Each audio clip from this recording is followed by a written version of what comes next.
Good morning and welcome back to the One Celtic Fans View this morning. Austin Trusty has withdrawn from the USA football national team with the injury that he suffered before the Sevco game at the weekend.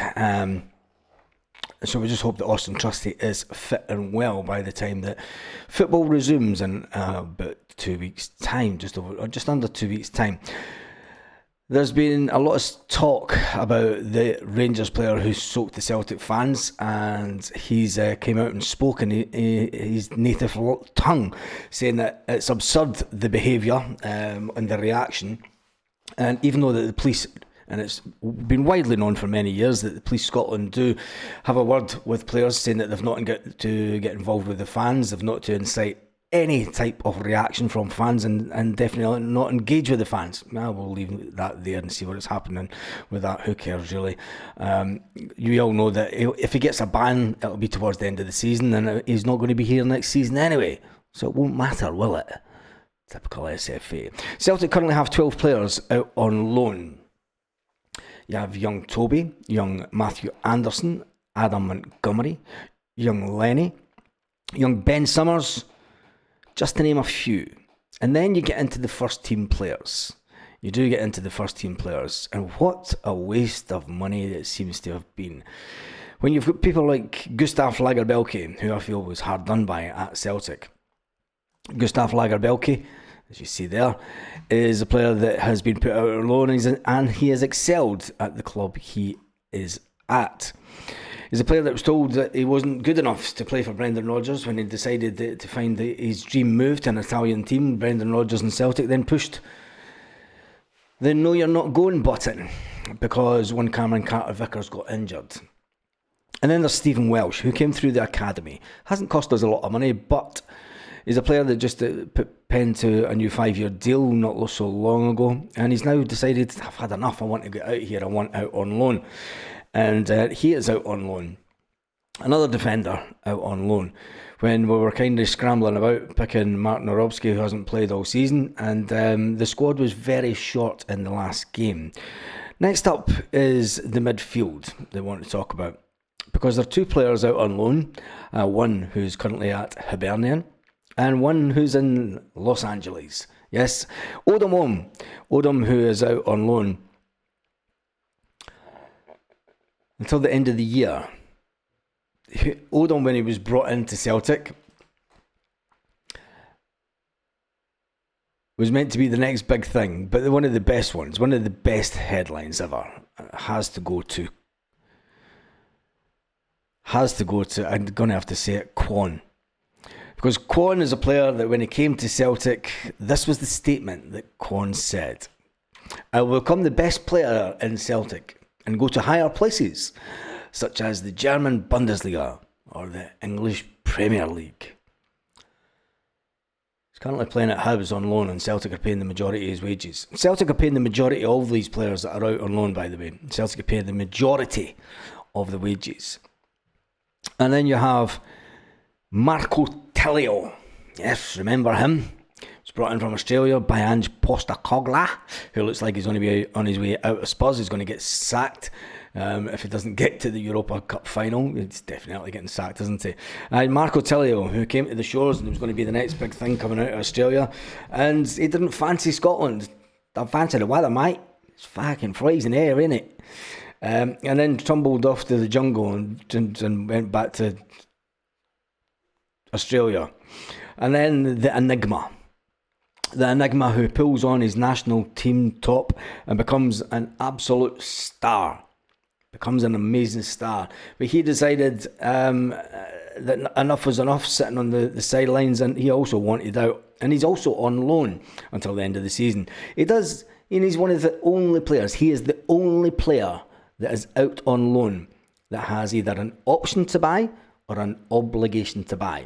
Out of the 12 players out on loan, 12 players that could all be potentially first-team players. And the 6 that I'm talking about are definitely first-team players. But Lewis Palmer has been shipped out, and he's the only one that we'll get some money for at the end of the season. I don't know what percentage of the wages that Celtic are paying. It'll probably be around about 50%, but it is another complete waste of money, as far as I'm concerned. Well, you do have the likes of Adam Montgomery, Ben Summers out on loan. Celtic have wasted a lot of money. Stephen Welsh, Gustav Lagerbielke, Kwon, Lewis Palmer, Marco Tilio and Odomone are all on fantastic wages at Celtic. Thousands. They're all on over 10 grand a week at Celtic. Maybe not Kwon. He's probably the one that isn't. But the rest of them are they're all on over 10 grand a week. And if Celtic are even, that's 50 grand a week. Even if Celtic are still paying out 5 of that, that's money that could be going to a better player. A lot of these players were brought in by Ange Postecoglou, and some of them were brought in the very first season that Brendan Rodgers came back to the club. And we all know that he didn't really pick those players. They were all earmarked to come into the club before. He just signed them off. So people say, well, they're his players then. Yes, they are his players by default. And that's why he shipped them out the door, because he said they weren't good enough. It's going to be one of those summers at Celtic where not only we might lose one or two of our big stars. When Daizen Maeders came out and said to his national media that he doesn't know how long, if he'll be there at Celtic for the long term. Doesn't bode too well, does it, with a player that's only got 2 years left on his contract. I've always said, and I've said it many times during the season, that there will be big offers coming in for Daizen Maeders this summer. To think any less would be absolute bonkers. The way that he has performed in the Champions League, and not only in the Champions League, the way that he has dominated the SPFL, there's going to be bids of 20 to 25 to 30 million coming in for Daizen Maeders. When it comes to Rio Hatate, for the past 2 summers, he has said to his national media that he wants to play at a bigger level. So it just leaves the young players. It leaves the young players who are out on loan to come back. Can they make a difference to the team? Is this what we really need going into another season when potentially we're going to lose a couple of players? We're not going to come out stronger. Brendan Rodgers always says that we want to come out a window stronger. The last window, we didn't. It's a big summer for Brendan Rodgers as he goes into the last year of his contract at Celtic. There's a lot of talk about will he renew his contract, and there's now talk about fans who, let's face it, we have seen over the last 3 games against a certain side that they've found out, and other teams have done it also. They've found out how Rodgers plays, and he's a manager that doesn't seem to want to change his tactics. He wants to keep going with the same. And when he takes the plaudits, and we give him the plaudits when he does well in European competitions, to a certain extent, I mean, the mob across the city will say, well, you're not really doing that great in Europe, are you? You're not getting through to the playoffs, and you're not getting through to knockout phases, when they've done it quite regular over the last couple of years. Celtic really need a manager that can change his tactics. Now, I'm not for one saying that we get rid of Brendan Rodgers. I believe he will be here to the end of his contract. That is where the grey area now comes in. Because as Celtic fans, we always want the best for the club. Can Brendan Rodgers, and when you just have to look at the backroom staff, look back to the game at the weekend. The opposing bench were all interactive. They were all interactive. They were all, busy on the bench, focusing on their jobs.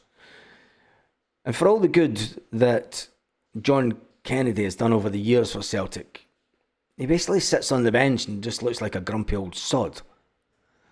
And then you've got Strachan looking at his laptop, looking at the data.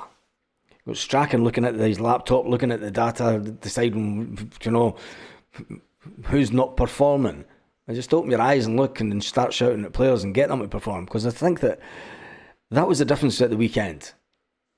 People are going to say, why are you still talking about the weekends? Well, there's still lots to cover from the weekend's game that people are still talking about. But I think Celtic have got a big summer ahead of them. Before them, the league is won. We're now 3 games away from winning the SPFL for a 4th year in a row. Will we get to the 5, in all honesty? Because we're not as good as what we think we are. And you're going to say, but it's just one game, but it wasn't the one game. If you look at the last 3 games, the cup final, we get to penalties and we win on penalties. And then look what happened at the end of the final. The manager then pulled all their players to the side and had done a huddle on the side. And he told them, we're not that far from them. We should have won this today. But we didn't. We lost it on penalties. The next game, they beat us 3-0. The next game after that, they beat us 3-2. All 3 games we were missing in the first half. And people will say, you can't give Brendan Rodgers the plaudits and saying that he's got the team playing absolutely brilliant and then say, well, what happened the first half? The player's not listening to what he's telling. So, anyway, we move on. Tonight there will be a live at 8 p.m. Celtic Park time. Make sure you join us for that, where we can dissect a bit more of Celtic news. Injury forces Austin Trusty out of the game for the United States of America. There's some crazy headlines out there when it comes to regards to Celtic. I'm not even going to go through them because I'm sure you'll have all seen them. Anyway, on that note, have a fantastic day wherever you are, Celtic fans all around the world. Don't worry, we don't do walking away.